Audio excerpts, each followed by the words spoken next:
Howdy, it's Sean, here to let you know that Rework is coming back this fall. Now, the show is going to be a little bit different going forward. I'm breaking it up into seasons, and in this first season of the new format, I'm going to be sitting down with Basecamp co-founders Jason Fried and David Heinemeier Hansson to talk about Rework, the book. Each week, we're going to dive deep into a single essay and discuss what's changed and what's stayed the same in the broader business environment over the last 11 years since the book was published. I'm working on new episodes right now, and we're looking at early September for Rework's triumphant return. In the meantime, I'd like to share this conversation with Jason and David I recorded a couple months ago. Long before they wrote Rework, long before 37 Signals, and certainly long before Basecamp and Hey, both Jason and David had brief stints at venture-backed startups during the dot-com boom of the late 90s and early 2000s. These experiences helped form a lot of the ideas that would later make it into Rework and that we'll be discussing in this upcoming season of this podcast. So let's start with David, who got into this scene, like a lot of young men, by writing about video games on the internet. The first gaming website I worked on was maybe 94, 95. That was just me doing it on my own for the fun of it. I continued to do that through high school. And then after high school, I worked partly on that and partly at like a web design shop where I did such fun things as cold calling for a while, which was quite the experience trying to sell companies on getting a website. This is back in 97, 98 or something like that. Just calling people up. Hey, sir, would you like a website? The wildest thing was that we actually sold a couple like that. Imagine just picking up the phone one day and some dude out of nowhere is calling you, asking if you want a website. And you go like, oh yeah, actually we should get a website from this stranger on the phone. But I was clearly not cut out to do that. Anyway, I continued to work on the gaming website stuff as well. And then I landed a job at a portal, which was basically like the one-stop destination for everything. Like it's the one place you go, it's your start page, it's all these other things. Anyway, this portal had a gaming section. So I essentially rolled in all the work I'd been doing for years in advance into a paid gig. It was actually funny. I had a dual mandate. One, I was going to do the gaming website. Two, I was responsible for the jokes section. Oh, David.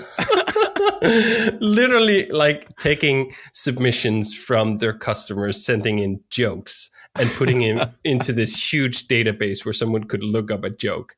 At one point, I probably knew like 2,000 jokes. Anyway, that kind of brings us all the way up until about 2000 when this web development shop sees what's going on in the US, see what's going on with the dot-com boom and like thinks, oh, do you know what? Incubators, that's the thing. Essentially these startup factories. Right? Like, let's put together a shop that has a bunch of people that can just start a bunch of startups really quickly. And then we'll share some infrastructure and we'll all get rich. The incubator was called Pray 4.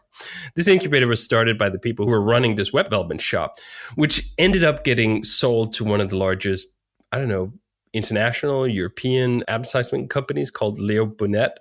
Yeah. They bought it for 40 million krooners or something, right? $5 million. Not exactly like by modern standards, this huge windfall. But the founders of that shop did well enough. That was the atmosphere, right? At the same time as this incubator was going, I'd had my stint with the jokes and I was like, all right, let's do something else. And then I jumped over to this other thing, the Pray 4 incubator, where we worked on this new gaming site called dailyrush.dk. This brings us to about 1999, which is the year that Jason Fried and two partners started a little web design firm called 37 Signals. But we're getting ahead of ourselves. While David was managing a database of jokes, Jason was doing a short but memorable stint at a startup called Quokka Sports. That's Quokka. It's sort of a cute little Australian marsupial that has an adorable permanent smile. In fact, pause this show right now and go look it up. You won't be disappointed. Okay, now to Jason Fried. This was in the late 90s. This is before I started 37 Signals. This was, I think, 98. I was a freelance web designer and knew some people at this company called Quokka Sports in San Francisco. Quokka was a company that made its name designing really interesting, progressive, sports-related sites. So the main thing they were known for was a site called Around Alone, which is a sailing race where people race literally around the world on a sailboat alone. So what they did was they outfitted some of the people who were sailing with, I think it was satellite phones at the time, and they could transmit the data back via satellite phone, and they would include, I think, pictures perhaps and some audio, if I remember correctly, but it was pretty extraordinary. And they plotted them on a map around the world, and you could see their journal entries and hear their stories. It was groundbreaking. And the designers who were working on it were just amazing people. They were looking to hire more designers. So it was like a contract thing. I think it was something like 3 months or 4 months. Were you living down there or were you still in Chicago? No, they brought me out there and they put me up in a hotel, which was not cheap. Paid me, I want to say it was something ridiculous, like $10,000 a week or something. It's just a ridiculous amount of money. When I started there, I think I was like the 70th or some odd employee there. And by that time I was gone, there was hundreds of people there. I literally had my own card table when I started. And then like a few weeks in, I had a buddy sitting next to me and then a buddy on the other side of me. And then people I didn't know packing in, it's like this sense of feeling claustrophobic. Like everything was closing in on me physically because everything was actually closing in on the company as well. Even though in many ways it seemed like it was more expansive because more money was coming in, more people were being hired, more gigs were being won. And then you had athletes coming through and you had like big wigs from NBC coming through. And you were sort of in this place where like this was the center of the sports world online. But on the inside, it actually felt very claustrophobic. And that in my head, like financially, the walls were closing in as well. At the time, and well, this part hasn't really changed, startups like Quokka Sports seemed to be more interested in growing as fast as possible and not as interested in worrying about things like making enough money to stay in business. Financial projections were basically company executives writing fan fiction about their own startups. Over at David's video game site, they were also falling right into this trap. I remember us sitting down. We hadn't even started the fucking thing. We hadn't built anything. And we sat down in front of a spreadsheet and started extrapolating how much money we were going to make in year 4 of our international expansion. Literally counting chickens before hatching. It was almost like one of those hiring tests where you go like, how many golf balls could fit in New York City or something stupid like that, right? Where you just start extrapolating out from these bananas bonkers numbers you're pulling out of your ass, right? I remember sitting in that Excel spreadsheet thinking like, we're just making shit up, aren't we? Like this has no basis in anything at all, but I guess that's what we're supposed to do. And then it kind of just became clearer later on. Oh, it's because those are the spreadsheets you'll use in your presentation with investors to get them to lend you a bunch of money. And like, it didn't really matter whether it was real or it wasn't real. The point was simply just to come up with something that was like vaguely credible such that you could dupe others into giving you money. And we made this nice curve that had like this international expansion that was going to start in Scandinavia and then it was going to take over Europe. None of that shit ever happened, of course. What did happen was I worked on this project for about 9 months or something like that. I built it. It was actually one of the first projects where I really dug into code myself. It was probably the project where I kind of transitioned from just having this vague understanding of programming to like, okay, I sort of have a journeyman's understanding of programming now with PHP. At the end of it, we launched this thing. I think we launched it in like spring of 2000 or something like that. I hired one additional person at our little company. We weren't really making any money. I mean, even though in retrospect, it wasn't exactly a bullshit business, right? Like, hey, you write about video games and you run advertisement. Like that's a thing. Or one of the big campaigns we landed at the time was the launch of Quake 3 in Denmark. We came up with essentially an esports tournament. Like, let's get the best players together and they'll win prizes and all this other stuff. So that was kind of fun to be part of esports, like whatever, 10, 15 years before it actually sort of turned into to something. But we were just so ignorant of the whole setup. Like, how do you even do that? And it was all wrapped in this, like, we're not just doing a magazine online, right? We're doing a startup. And that was also VC backed. It was actually not VC backed. It was fucking worse than that. One of the two people who started this, who was this former McKinsey guy, total straight shooter, got seduced into the startup world, took out a fucking loan, personally guaranteeing it. Everything went bust, didn't make a thing. And he, for, I don't know, next 10, 15 years, we're paying off that money while working as a senior executive at other companies. It was just like, who the fuck signs as a personal guarantee for a fucking incubator? That was how crazy those times were. Back at Quokka Sports, where Jason was working as a contract web designer, they had some real revenue, but they were also swimming in $37 million of outside funding. They landed some of these contracts, like Fox would pay the money and NBC for the Olympics would pay the money. And so they got paid, but they didn't get paid enough to support hundreds of employees. Putting your contractors in a hotel for 3 months. Right. And just like anything you wanted, you got basically. And then they raised a bunch of money. At the end of the day, like it all blew up because .com crash kind of happened. They'd grown too fast, too quickly. The economics simply weren't there.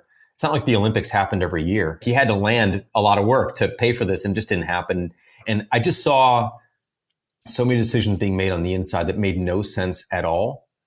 Now, if you lived in that world and you had a reality distortion field around you, you'd be like, no, this is just the new way things are. But I didn't come from that world. And to me, it was just silly. So they're paying me silly money, putting me up in a silly place, giving me silly responsibilities. It felt like a parade, actually. Like a parade is temporary. It's like exciting. Everyone's cheering, but it's moving. And it ends. It starts and it ends. And that's kind of how it felt, actually, the whole time. Leaving a trail of trash in its wake. Yeah, exactly. It's like, you don't want to have to clean up after that. So Jason returned to Chicago after his short stint at Quokka and co-founded the company that would become Basecamp. David eventually left his gaming website and landed at another startup called Kput. Ultimately, I ran out of passion for games. Like at one point I was just like, building this site, building this CMS system to write about like this, that's fun. The game part, I don't know. I don't want to sell advertisement. That is what this is, as a business at least, right? I worked for another startup that was also funded in 2001 that did community software, like the forums and chat systems, funnily enough, much the same as what we would end up selling with Basecamp. And I worked there for about 7 months too, which was also just wonderful experience. And I draw many of the anecdotes on poor managerial decisions from those 7 months as well. But it was VC funded. Yeah, it was VC funded. What was interesting about that was it wasn't actually apparent to me until several months into my employment that this was the case. Where did you think the money was coming from? My understanding of all of that was so shallow at the time, in part perhaps because my understanding of where the money came from with Prey 4 was always very fuzzy. But then on the other side, thankfully for Kput and the founders there, that money all came from investors, which then became sort of clear in the final stages of that company when the .com bust was happening and the investors were getting really antsy. And all of a sudden there was this extreme pressure to close these big deals and no one wanted to close big deals at the time. And the thing was, I mean, maybe it doesn't sound stupid now given enterprise software and prices, but to me, it seemed very stupid. And we were selling essentially like a shitty chat system and a shitty forum system for like $1 million. I don't even understand how this works. And the way it works was, of course, it was all enterprise sales. I did get a sweet trip to London for a week trying to implement the chat for a UK television station, I want to say. Like there was a lot of these interesting, fascinating experiences, but most of them were just these startling cases of how not to run a company, how not to treat employees, how not to base your business. It was all just this educational material in the negative space, right? All the shit not to do, which turned out to leave really deep, important marks on both the way I saw the world and the way I wanted to be in business if I was going to be in business. Did you ever, as an employee, ever feel that like pressure maybe from your bosses to raise money that we need to get the next round of funding or else, kaput is, I hate to make this joke, is kaput? Right.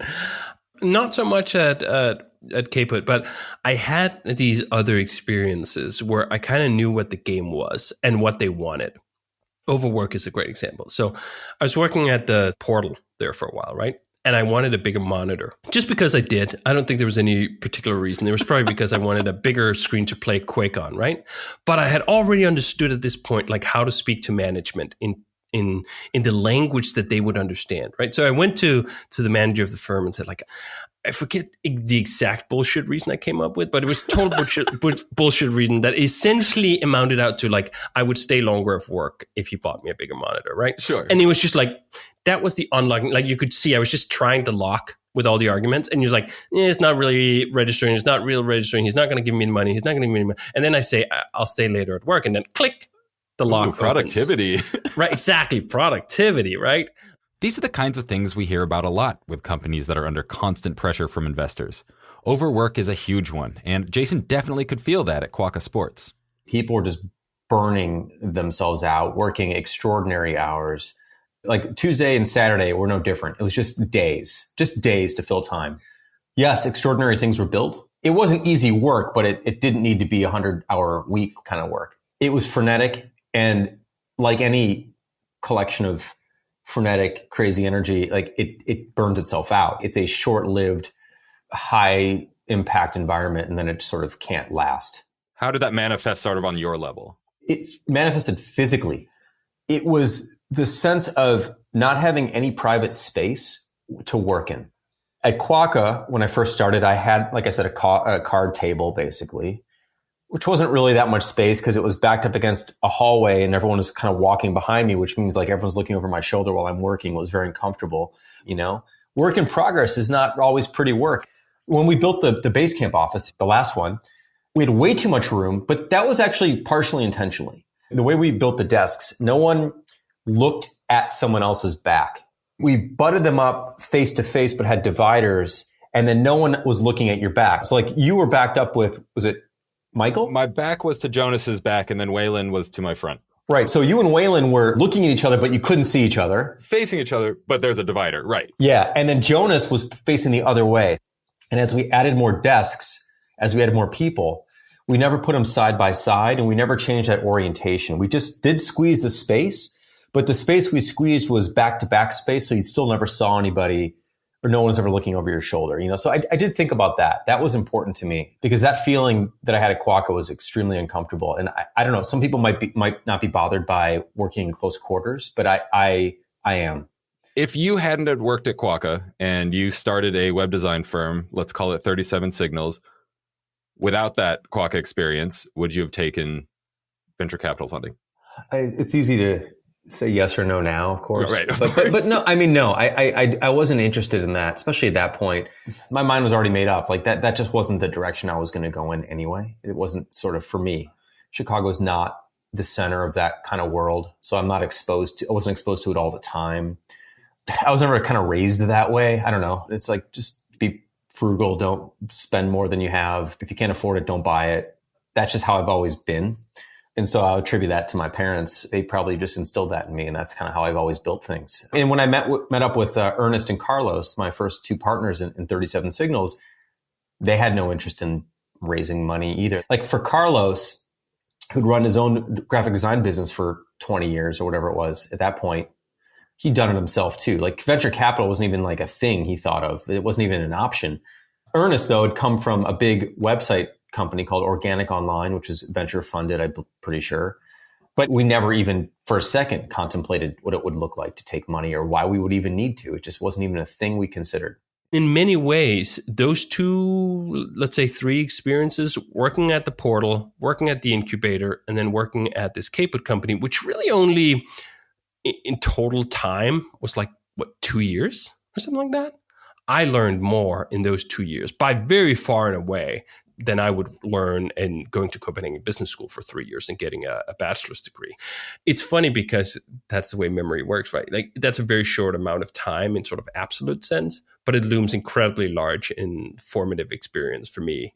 It was just such a compressed experience. So I'm eternally grateful for it because I would then go to Copenhagen Business School and I would learn a lot of things that were sort of intellectual. And I remember I was having these discussions about like, oh, what do you do if you have an underperforming product in your portfolio of products? So you'd look up in your Michael Porter book, who's this famous business book author. And you're like, oh, here's the answer. If you have an underperforming product, you should cut it and reinvest your resources. And it was just like, it was almost like a game-like thing. And I had the good fortune of being able to square that game-like environment against actually having lived through it. Like, why were they acting like this, right? It was, oh, okay, I see. Because we didn't fucking have a business, because it was all castle in the sky, because it was all hockey stick made on an Excel spreadsheet before we'd even written a fucking line of code. We'd plotted out our entire invasion of the European market. I mean, what the fuck? Has startup culture changed? What do you see as the differences now? Or do you see people making the exact same mistakes? I think the value system is very much the same as it was. How do we get rich? By dominating everything as quickly as possible. The language and the euphemism has evolved to be more palatable. The tactics have gotten much more refined. So much of what was going on at that time was like sort of figuring, how do you even do this? How do you even create the website? What are the strategies you use? In some ways, all that has been established into patterns, and the price of computing has fallen dramatically and all these other things. Everybody at the time, and this is even more so the case today, was just like, this was the coolest thing in the world. I mean, like getting a tech job or working in web design was just the thing to do, flat out, period. There was no other thing. If you want to do something cool, this was it to do. And in San Francisco, that's all anyone ever talked about. Now it's even worse. Back then, there was a sense of excitement, like there was a handful of companies that were really onto something, that it was the beginning of something big. And that was exciting to be part of. I mean, there's no question about it. Now, all of that euphoria seems to be like, should I buy Bitcoin? Should I buy Ethereum? What's this NFT thing? Should I get one? And that's not to say that they are the same, but that's the same feeling. The other thing that's similar, though, is the fundamental drive of venture capital, which is to create only one kind of company, which is a big, massive, fast-growing, almost unsustainable company. Kind of like the Earth is sort of like we're on an unsustainable path. We can't keep doing what we're doing. It's going to crash at some point, or it already is. It's the same kind of thing. It's like, as long as there's just enough fuel, we're going to keep burning it. And that's kind of what venture capital does to a lot of companies. Now, in some cases, it works, obviously. There's some companies that only exist today because of that, but so many more that don't, and would have made great smaller companies or mid-sized companies that couldn't be allowed to stop there. Venture capital back then and today are still building the same kinds of companies. Do you still keep in touch with anyone from those days? It's such a small community in Denmark. Like, everyone who were around at that time went on to do other things. Some people went on to work at Skype in the early days, and the founder of Caput went on to found Zendesk, which we've used at Basecamp and uses Ruby on Rails. And it caught the rocket. It made it through the needle's eye and became one of the, whatever the odds are, 1 in 1,000 that someone who takes a seed funding ends up being a publicly traded billion-dollar company. But they did. The main programmer I built Daily Rush with, which then went on to, I worked on Daily Rush for maybe 9 months. That website just closed earlier this year, actually, after a 20-year run. Oh, wow. So that's not bad. No, it's not bad at all. Especially for like a gaming journalism site. Exactly. It was running the original database from like 2000. You could go back there and find news about games that I had written like 20 years earlier, but it was finally shut down, sort of tragically so, because the guy I had hired at the time to help me ended up taking over the site, and he died of cancer. He was sort of the incarnation of the opposite of that bullshit spreadsheet. Like, he just ran it as a one-man business, right? Like, I'm going to sell the ads, I'm going to pay for the servers, and he ended up running it for 20 years. And there's some of the other people too. I've talked to the people who work at Caput over the years. It's like a time capsule. The people who came out of that came out, I think, in many ways with some really interesting, strong skills that were forged in that environment. Even though so much of it was such bullshit, there was still a depth of talent on the building side. No one really since, I think, has done anything as interesting, actually, as Quokka had done, even to this day, really. There's new stuff that exists today, but it doesn't feel like it's that far away from what Quokka was doing 20 years ago. And that's what was such a bummer, that it had to die this way. There's 2 people who I do sort of occasionally keep in touch with. Ammon Haggerty was a designer who I found always to be just a fascinating guy. He lived in a houseboat in Sausalito. Like, he's so much better than me, but he was so humble and kind of took me under his wing to a certain degree. I really appreciated that. And then Josh Ohm, who also gave me a lot of confidence early on, and like someone who I've always admired as well. He worked there. Yeah, so there's two people there that I sort of kind of keep in touch with, and if I saw, I would say hi to for sure, and we would catch up at old times. There's a number of people who I remember. There's one guy named John Johnson, this Australian guy who was just a load of laughs, just like the most positive, fun, one of the most entertaining, exciting, warm people I've ever known. I wish I'd kept in touch with him. I don't know whatever happened to him. I don't know where he is and where he went. John Johnson, if you're listening, please write in. I'll ask Josh or Ammon if they know where he is. And the owners were nice. They were wonderful people too. I had really great conversations with them. Everyone there was quite special, actually. There's a great article written up about this because there's some really good background there and probably some slightly more accurate details. And I think I'm mentioned in it too. So I'm in the oral history, or it's now the written history. But I think Basecamp's mentioned in the article, if I can remember correctly. But check it out, though. It's a cool piece. Will do. It's a cool piece. Yeah.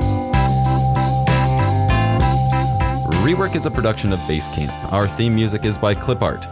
We are on Twitter at Rework Podcast, and please stay dialed into this frequency for brand new episodes coming this September. You can also find all of our previous episodes at rework.fm.